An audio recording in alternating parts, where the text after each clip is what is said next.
Assalamualaikum warahmatullahi wabarakatuh. Ketemu lagi di Kupondoro channel yang membagikan tips-tips seputar merpati dan serba-serbinya. Sebenarnya ini pertanyaan yang udah lama sekali. Ini pertanyaan dari Mas dengan akun tukang bakso ya kalau nggak salah, yang ingin tahu pegangan yang bagus dan yang jelek itu gimana.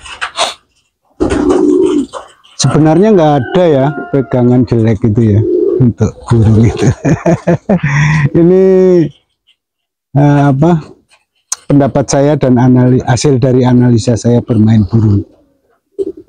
Karena biasanya orang menilai merpati itu bagus, kemudian dia secara tidak sadar akan memfavoritkan ya.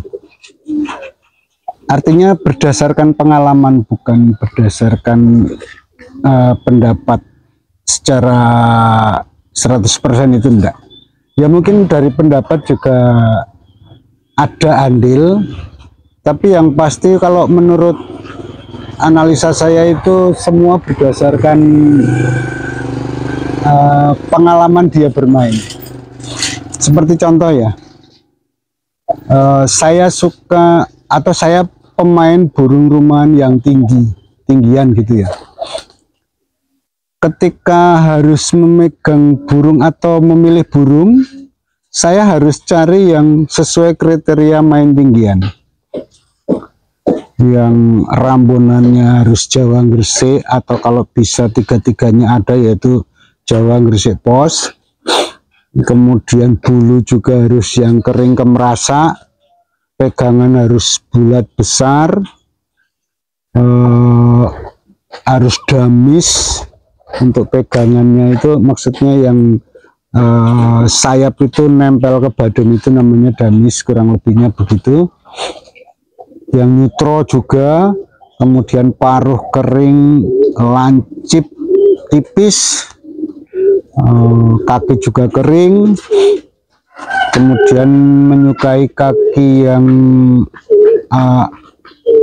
agak pendek, karena memang kalau untuk tinggian rumah itu kalau dia kasar bawahannya itu kasihan ya, dari ketinggian tertentu kemudian turun sampai di bawah kasar itu kasihan. Dan biasanya burung yang tinggi itu maksudnya yang nitik ya, ini ya ceritanya yang nitik, bukan yang asal cuma tinggi masih kelihatan besar gitu ya. Itu rata-rata paling di bawahnya cuma rapi, nggak bisa sampai ngedor gitu ya, sampai buak begitu, enggak. Itu kriteria burung bagus untuk tinggian rumah. Jadi cari yang besar, cari yang maksudnya pinggangnya besar, bulat, bulu yang kemerasa, yang ekor natah, kaki kering. Karena ini untuk mengantisipasi burung terbangnya jauh. Kemudian tulangan yang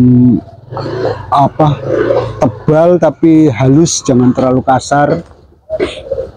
Mata yang tajam sekali, karena ini untuk main tinggi ya. Kemudian ketika ada pemain burung kolongan misalnya, dia sudah pernah punya burung yang pegangannya seperti yang dia ketahui. Misalnya dia megang burung atau burungnya dia yang pernah bagus atau bahkan juara ya, itu pinggangnya ramping, bulunya neutro, kemudian larnya itu lentur sekali, kemudian tulangannya yang agak kasar, karena memang kalau main kolongan kan tidak terlalu tinggi, kemudian turun dor gitu, ada nembaknya ke betinanya. Itu faktor yang sedikit banyak menentukan kemenangan ya, ketika dia bersaing kemudian turun dia cepat gitu ya, gitu ya. Itu juga menjadi faktor yang secara tidak sadar itu menjadi kriteria dia dalam mencari burung. Jadi kesimpulannya kalau menurut saya tidak ada burung yang jelek ataupun yang bagus. Artinya bukan berdasarkan penilaian ya.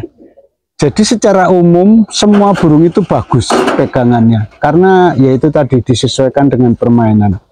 Ketika Anda ingin main balap juga pegangannya agak lain ya dengan burung yang tinggian. Kalau balap kan biasanya yang agak kenyal sekali, yang kenyal sekali itu ya. Kemudian kalau dipegang itu kayak ngotak gitu apa gimana ya itu ya.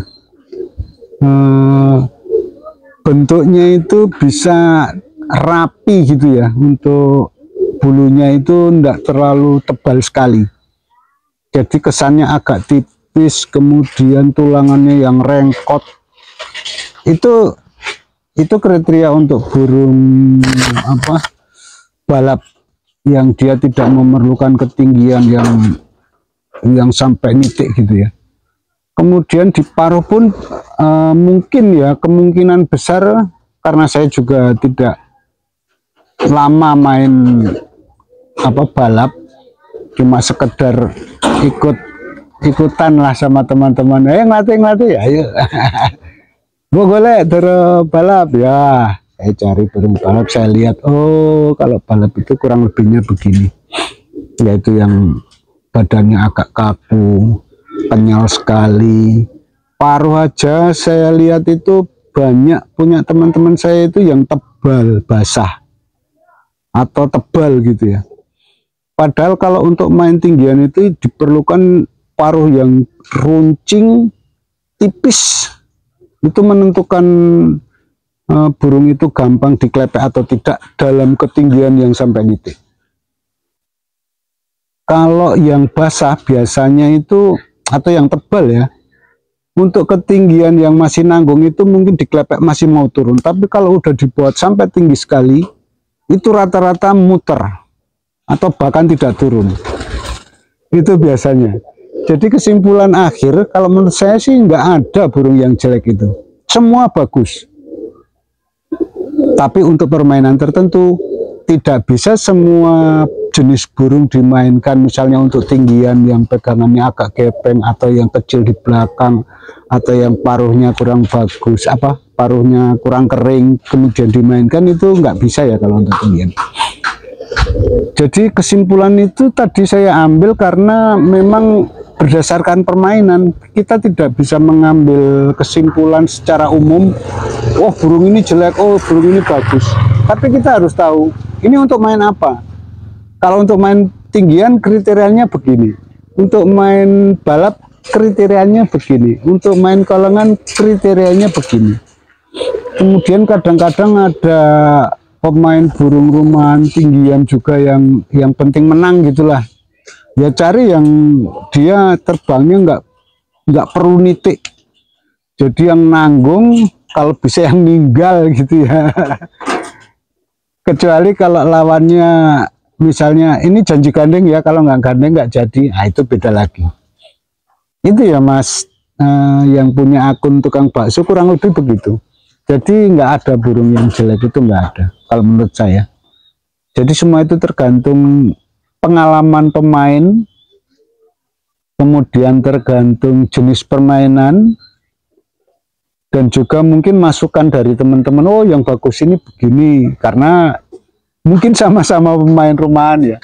Tapi kalau pemain kolong, wah ini kurang. Nah, tapi kalau sama-sama pemain kolong ya yang begini ini bagus, yang begini kurang. Jadi satu pendapat ya. Jadi pendapat baik dan pendapat bagus dan jelek itu relatifnya tergantung permainan aja. Begitu ya, Mas yang dengan akun tukang bakso, dan juga teman-teman mungkin ada sebagian besar teman-teman yang suka mempertanyakan lah yang bagus gimana, yang jelek gimana. Itu pembahasan dan ulasannya sekitar itulah. Jadi kita harus melihat ini untuk main apa, dan orang yang menilai itu dia bermain apa, kemudian disodori dengan burung untuk permainan apa. Jadi itu relatif lah istilahnya, nggak bisa dijadikan patokan yang pakem ketika kita menanyakan sama orang, iki apik pura, ini bagus nggak? Kita lihat juga, wah dia mainnya tinggian, saya harus nanyakan yang untuk burung tinggian. Kalau nanyakan yang untuk burung kolong, nanti beda. Mungkin kalau burung kolong untuk ketinggian yang tidak terlalu tinggi mungkin turun, tapi kalau udah dibawa tinggi sekali dengan pinggang yang kecil, saya ragu. Mungkin dia malah muter dulu kemudian turun, tapi kalau langsung dari tinggi sekali turun, saya meragukannya. Begitu ya teman-teman, semoga ini bisa menjadikan masukan dan referensi saat teman-teman ingin mencari burung dan membanding-bandingkan burung mana yang bagus dan burung jelek. Itu bisa jadi semacam acuan lah kita, oh iya yang kayak gini begini. Oke, semoga ini bermanfaat. Akhir kata, wassalamualaikum warahmatullahi wabarakatuh.